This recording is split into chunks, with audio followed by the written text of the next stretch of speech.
दोस्तों 1 किलोवाट का solar panel आमतौर पर दिन भर में करीब 4 से 5.5 यूनिट बिजली बनाता है, लेकिन 1 किलोवाट की एक ऐसी मशीन भी है जो सही हवा मिलने पर 24 घंटे में 8 से 15 यूनिट तक बिजली बना सकती है, रात में भी, बारिश में भी और कई बार तूफानी मौसम में तो और भी ज्यादा। और मजे की बात ये है कि ये मशीन किसी फैक्ट्री में नहीं, आपकी अपनी छत के ऊपर पिछले कई सालों से चल रही है, बस आपने आज तक इसका फायदा नहीं उठाया। मैं बात कर रहा हूँ हवा की, और इस हवा को बिजली में बदलने वाली मशीन है विंड टरबाइन। अब आप सोचिए, रात के 2 बजे हैं, बिजली चली गई, सोलर पैनल सो चुका है, बैटरी धीरे धीरे खत्म हो रही है, लेकिन छत पर हवा अभी भी चल रही है, पेड़ हिल रहे हैं, टंकी के पास सीटी जैसी आवाज आ रही है, मतलब एनर्जी बाहर मौजूद है, बस आपने उसे पकड़ा नहीं है। आज की इस वीडियो में हम समझेंगे कि विंड टरबाइन आखिर काम कैसे करता है, कौन सा टरबाइन आपके लिए सही है, इसे घर पर लगाने की सबसे बड़ी गलती क्या है, और अगर आप DIY तरीके से अपने घर के लिए एक स्मार्ट हाइब्रिड सिस्टम बनाना चाहें तो उसका पूरा लॉजिक क्या हो। सबसे पहले एक बात साफ कर, सोलर बुरा नहीं है, सोलर शानदार टेक्नोलॉजी है, लेकिन उसकी एक बुनियादी सीमा है। वो सिर्फ तब काम करता है जब सूरज हो, यानी लगभग 8 से 10 घंटे। उसके बाद पूरा भार बैटरी और ग्रिड पर आ जाता है। अब यहीं पर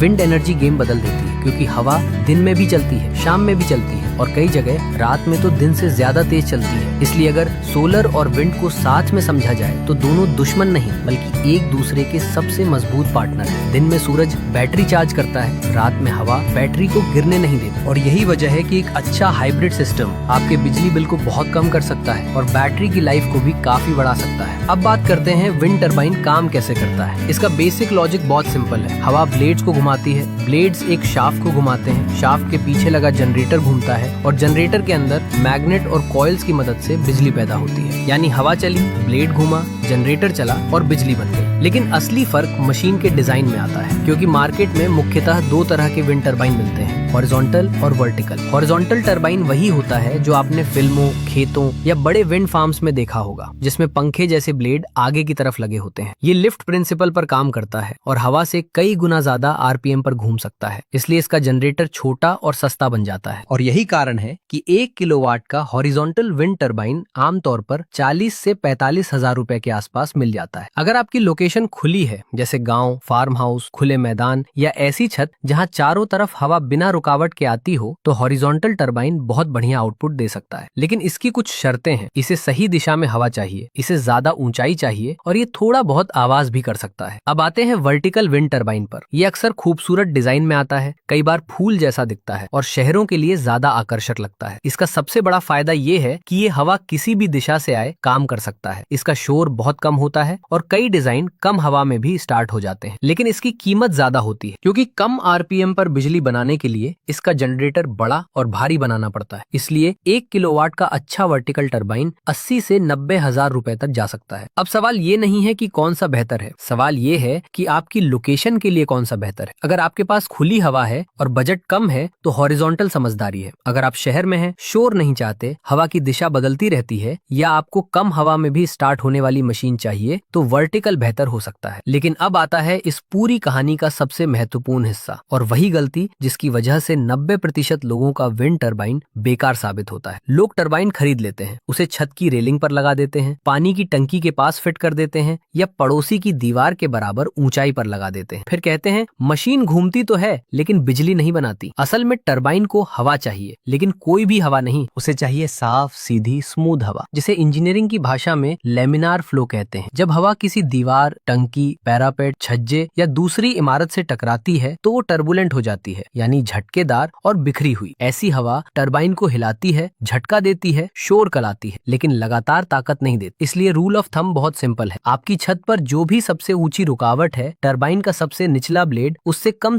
10 से 12 फीट ऊपर होना चाहिए। अगर आपने ये बात समझ ली तो आपने विंड सिस्टम का आधा विज्ञान समझ ली। और यहाँ फिजिक्स का एक और कमाल है, जिसे क्यूब लॉ कहते हैं। इसका मतलब है कि हवा की स्पीड में थोड़ी सी बढ़ोतरी भी बिजली उत्पादन में बहुत बड़ा फर्क ला सकती है। सरल भाषा में कहें तो अगर हवा की स्पीड दोगुनी हो जाए तो पावर लगभग 8 गुना तक बढ़ सकती है। इसी वजह से ऊंचाई, लोकेशन और एयर फ्लो विंड सिस्टम की जान है। अब अगर आप DIY दर्शक हैं और खुद समझना चाहते हैं कि इंस्टॉलेशन कैसे सोचना चाहिए, तो ध्यान दीजिए। एक बेसिक विंड टरबाइन सेटअप में आपको turbine head, blades, hub, nose cone और हॉरिजॉन्टल मॉडल में टेल वेन मिलती है। इसके अलावा आपको एक मजबूत जीआई पोल चाहिए, कम से कम 2.5 से 3 इंच मोटा, और बेहतर होगा कि शेड्यूल 40 जैसा मजबूत पाइप इस्तेमाल करें। पोल जितना मजबूत होगा सिस्टम उतना स्थिर रहेगा। फिर आता है फ्लैंज, यानी पोल को बेस से जोड़ने का मजबूत तरीका। बहुत लोग पाइप पर सीधी वेल्डिंग करवा देते हैं, लेकिन बेहतर तरीका है फ्लैंज प्लेट और नट बोल्ट का उपयोग करना, ताकि स्ट्रक्चर सर्विसेबल और एडजस्टेबल रहे। इसके बाद सबसे जरूरी चीज आती है रबर पैड्स या एंटी वाइब्रेशन माउंट। अगर आपने इन्हें नजरअंदाज किया,